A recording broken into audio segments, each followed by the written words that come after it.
Fala aí, galera que curte nosso canal, tudo bem? Eu sou o Bruno Barros, esse é o canal Futebol Fundo Possense. Se você ainda não é inscrito no canal, clica agora mesmo aqui embaixo no botão inscreva-se, ativa também o sininho das notificações. E não se esqueça, se você gostar desse vídeo, deixa aquele super like motivacional no final, tá ok? No vídeo de hoje, vamos falar sobre o Campeonato Brasileiro de Seleções Estaduais, disputado no ano de 1929. Ficou curioso? Quer conhecer essa história? Então, vamos nessa!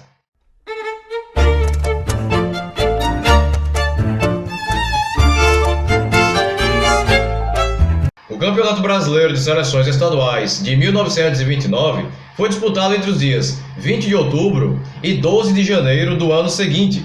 A novidade naquela edição foi a estreia da seleção do Rio Grande do Norte, sendo 18 participantes ao todo, divididos em 5 zonas de classificação: Norte, Nordeste, Leste, Centro e Sul. A disputa da fase norte começou e terminou no dia 27 de outubro, no estádio Evandro Almeida, em Belém. A seleção do Pará goleou a seleção do Amazonas pelo placar de 5-2. Os 2 gols amazonenses foram marcados por Vidinho, do Nacional de Manaus. Já os gols paraenses foram marcados por Marinheiro, do Clube do Remo, e 40, do Paysandu, 4 vezes. O primeiro jogo da fase Nordeste ocorreu no dia 20 de outubro, no extinto estádio do Esporte Clube do Recife, o estádio da Avenida Malaquias, no bairro das Graças. A seleção de Pernambuco venceu a seleção da Paraíba pelo placar de 7-3. Para o time paraibano marcaram Zé Pedro, do Cabo Branco, Chinês, do extinto Vasco de João Pessoa, e Pitota, do extinto América de João Pessoa, enquanto que os gols do time pernambucano foram marcados por Zezé, do Sport Recife, 3 vezes, Jubal, do Sport Recife, 2 vezes, e Aloísio, também do Sport, 2 vezes. E aqui vai um agradecimento especial aos amigos Marcos Vinícius e Júlio César, de Campina Grande, que me ajudaram na obtenção das informações sobre a seleção paraibana. Valeu aí, galera! O adversário de Pernambuco na decisão da fase Nordeste saiu do confronto entre a seleção do Ceará e a seleção do Rio Grande do Norte, também disputado no dia 20, mas que teria como palco o extinto campo do Jockey Club, em Fortaleza. O time cearense goleou o time potiguar por 7-1.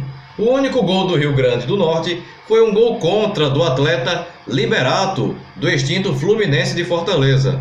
Já os gols da classificação cearense foram marcados por Hildebrando, do Fortaleza, 3 vezes, Lira, do Ceará, Mário, do Ceará, 2 vezes, e Pirão, do Fortaleza. A grande final da Zona Nordeste foi disputada no dia 27 de outubro, entre pernambucanos e cearenses, em Recife, no estádio da Avenida Malaquias.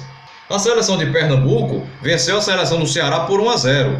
Este gol único foi um gol contra, marcado pelo atleta cearense Pirão, do Fortaleza. Acho que o Pirão azedou. Descendo mais um pouco, vamos agora para a Zona Leste. No dia 20, jogando no extinto Estádio da Graça, em Salvador, a seleção da Bahia goleou a seleção de Sergipe pelo placar de 8-2.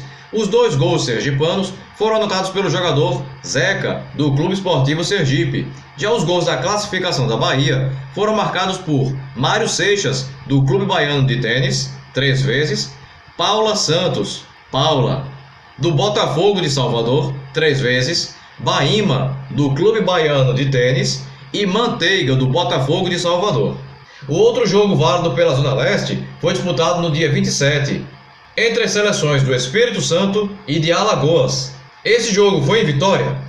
Não! Em Maceió? Não! O jogo foi disputado no extinto Estádio da Graça, em Salvador. Até porque quem passasse desse confronto enfrentaria a seleção da Bahia, então logisticamente era mais fácil. Os capixabas venceram os alagoanos pelo placar de 4-2. Os gols da seleção de Alagoas foram marcados por Braulio, do CSA, 2 vezes.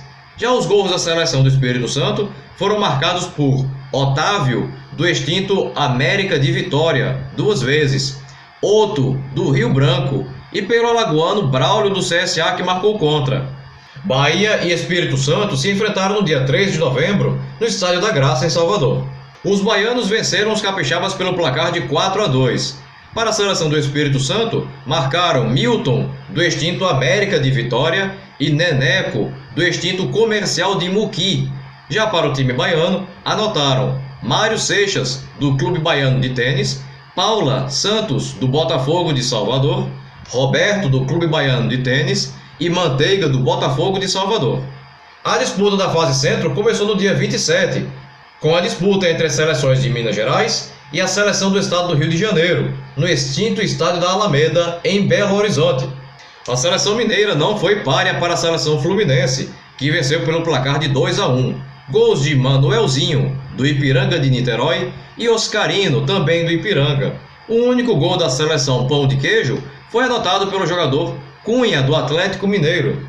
A seleção do estado do Rio, ou a seleção fluminense, enfrentou na final da fase centro a seleção da cidade do Rio, ou ainda a seleção do Distrito Federal, já que o Rio de Janeiro era a capital do país.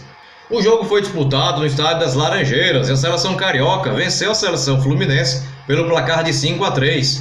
Os gols da seleção do estado do Rio foram marcados por Poli, do Americano de Campos, Russo, do extinto Byron Futebol Clube de Niterói, e Lindório, do Friburguense, enquanto que os gols da seleção carioca foram marcados por Oswaldinho, do América do Rio 2 vezes, Russinho, do Vasco 2 vezes e Pascoal, também do Vasco.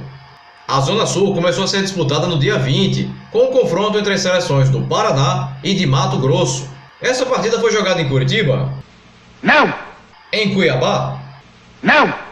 O jogo foi disputado em São Paulo, no estádio do Palmeiras, o estádio do Parque Antártica.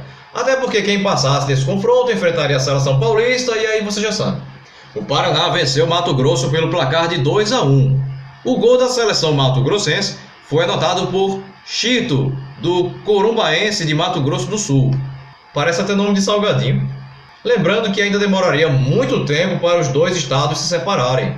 Enquanto que os gols da vitória da seleção paranaense foram marcados por Estaco, do Coritiba, e Facchini, do Atlético Paranaense. O outro jogo da Zona Sul foi disputado no dia 24, no extinto estádio da Chácara das Carmélias, em Porto Alegre. A seleção do Rio Grande do Sul ficou no empate em 3-3 diante da seleção de Santa Catarina. Os gaúchos marcaram com Odorico, do Grêmio, e Hugo, do extinto Americano de Porto Alegre, 2 vezes. Já os catarinenses marcaram com Cirilo, do Caxias de Joinville, 2 vezes, e Rui, do Avaí de Florianópolis. Teve prorrogação? Não! Teve pênaltis? Não! Outra partida entre as equipes foi agendada para 2 dias depois, no mesmo lugar. Aí a seleção gaúcha triturou a de Santa Catarina por um incrível 7-0. Marcaram Odorico Cúrcio, do Grêmio, Nicanor, do Guarani de Bagé, Hugo, do extinto Americano de Porto Alegre, 2 vezes, e Ferreira, do Cruzeiro de Porto Alegre, 3 vezes. A seleção da terra do chimarrão ficaria esperando o vencedor do confronto entre as seleções de São Paulo e do Paraná, que se enfrentariam no dia 27 no estádio Parque Antártica, em São Paulo.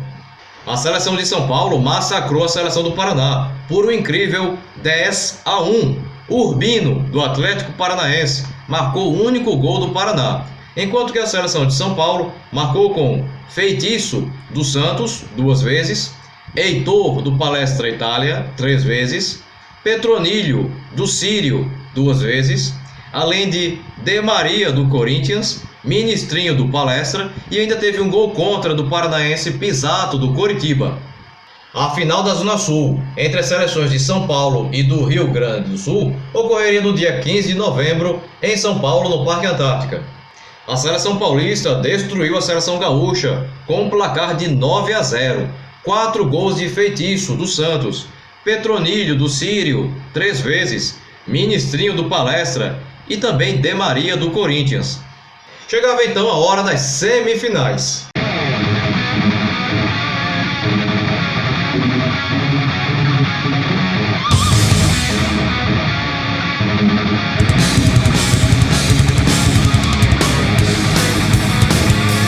A seleção do Pará aguardaria o vencedor do confronto entre a seleção carioca e a seleção de Pernambuco, sendo ambos os jogos realizados no estádio das Laranjeiras, no Rio de Janeiro.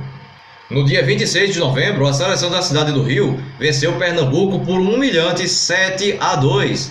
Para Pernambuco marcaram Hermes, do extinto Torre Futebol Clube do Recife, e Jubal, do Sport. Já para o lado carioca, anotaram Oswaldinho, do América do Rio 4 vezes, Nilo, do Botafogo 2 vezes e Russinho, do Vasco da Gama. A seleção carioca estava na final? Não! Antes de chegar na final, teria ainda que enfrentar a seleção do Pará. A seleção de São Paulo estava de boaça só assistindo esse jogo de camarote. O jogo entre cariocas e paraenses foi disputado nas Laranjeiras, no Rio de Janeiro, no dia 1º de dezembro. A seleção carioca enfiou 9-2 na seleção do Pará. Os 2 gols do time paraense foram marcados por Barradas, jogador do Remo, enquanto que os gols da seleção do então Distrito Federal foram anotados por Nilo, do Botafogo 4 vezes, Russinho, do Vasco 3 vezes, Oswaldinho, do América do Rio e Pascoal, do Vasco. Nesse ano de 1929, a decisão teria uma novidade. O campeão seria decidido num play-off, uma melhor de 3 partidas, ao final das quais a equipe que somasse mais pontos seria campeã. Essa novidade acabou não agradando. Foram realizados mais jogos do que todo mundo estava interessado em assistir. O primeiro jogo foi realizado no dia 8 de dezembro, nas Laranjeiras, no Rio de Janeiro. A seleção de São Paulo venceu pelo placar de 4-1. Pascoal, do Vasco, assinalou a favor da seleção carioca, enquanto que para a seleção paulista marcaram Petronilho, do Sírio, Goliardo, do Palestra e Feitiço, do Santos 2 vezes.